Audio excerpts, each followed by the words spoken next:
Hello বাচ্চো, welcome to Biohack NEET প্রস্তুতির জন্য বাংলা ইউটিউব চ্যানেল। নিট যে রেজিস্ট্রেশনের ডেট এক্সটেন্ড করবার জন্য যে আমরা বারবার ধরে বলে আসছি, নিটের কিন্তু ডেট বাড়বে।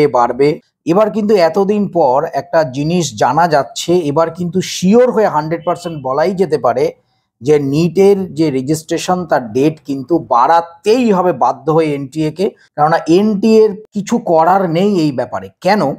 ব্যাপারটা গুজরাটের ক্ষেত্রে দেখা যাচ্ছে যে গুজরাটের হিউজ অ্যামাউন্ট অফ স্টুডেন্ট এবং গার্জিয়ান তারা কিন্তু রীতিমতো দাবি তুলছে এনটিএর কাছে যে তাদের নিট রেজিস্ট্রেশনের ডেটকে এক্সটেন্ড করানো হোক। এর কারণ নিটের যে রেজিস্ট্রেশনের যে ডেট আমরা জানি 7ই ফেব্রুয়ারি থেকে 7ই মার্চ অবধি ছিল, তার মধ্যে কিন্তু গুজরাটের যে বোর্ডের এক্সাম থিওরি এবং বিভিন্ন প্র্যাকটিক্যাল এক্সামগুলো কিন্তু ওই ডেটের মধ্যেই পড়েছে।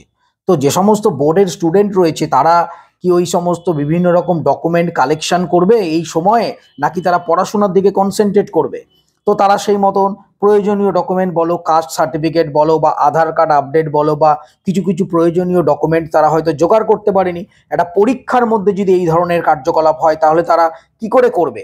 তাছাড়াও এমন অনেক স্টুডেন্ট রয়েছে যারা প্রত্যন্ত গ্রামাঞ্চলে থাকে, তারা কিন্তু শহরে বা বিভিন্ন যে বড় জায়গায় গিয়ে তারা যে রেজিস্ট্রেশন করবে সেটাও কিন্তু করতে পারেনি, কেননা পরীক্ষা চলছে। তোমরা জানো বোর্ডের এক্সাম একটা গুরুত্বপূর্ণ এক্সাম।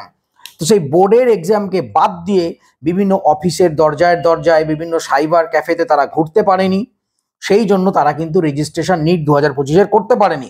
প্রত্যেকের মধ্যে একটা ধারণা ছিল যে এনটিএ নিশ্চয়ই ডেটটাকে আরো 7 দিনের জন্য এক্সটেন্ড করবে, কিন্তু এনটিএ নিজেদেরকে মহৎ দেখানোর জন্য, মানে নিজেরা কতটা স্ট্রিক্ট সেটা প্রমাণ করবার জন্য কিন্তু এই কাজটা করেনি।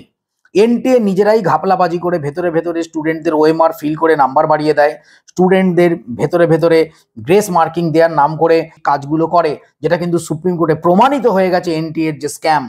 তো এনটিএ এখন নিজেদেরকে সৎ দেখানোর জন্য সে কিন্তু ডেটটাকে ইচ্ছা করে এক্সটেন্ড করলো না। তার ফলে এই যে গুজরাটের এবং বিভিন্ন রাজ্যের লক্ষ লক্ষ স্টুডেন্ট তারা কিন্তু বিভিন্ন কারণে, সেটা ডকুমেন্টের কারণে হোক, সেটা পাওয়ার কারণে হোক, সেটা বোর্ডের এক্সাম হোক, সার্ভার এরর থেকে হোক, পেমেন্ট আটকে যাওয়ার জন্য হোক, তারা কিন্তু ফর্মগুলো ফিল আপ করতে পারেনি। তো তাদের কথা অবশ্যই এনটিএ কে ভাবতে হবে।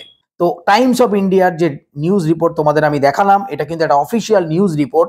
গুজরাট থেকে একটা কিন্তু রীতিমতো দাবি উঠছে যে নিট 2025 রেজিস্ট্রেশন ডেটকে বাড়ানো হোক।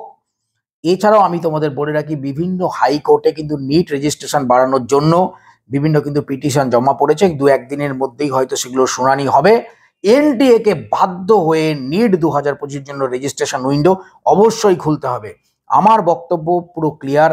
যে স্টুডেন্ট সারা বছর ধরে পড়াশোনা করেছে, যে স্টুডেন্ট সারা বছর ধরে খেটেছে, সেই স্টুডেন্টকে পরীক্ষা দিতেই হবে।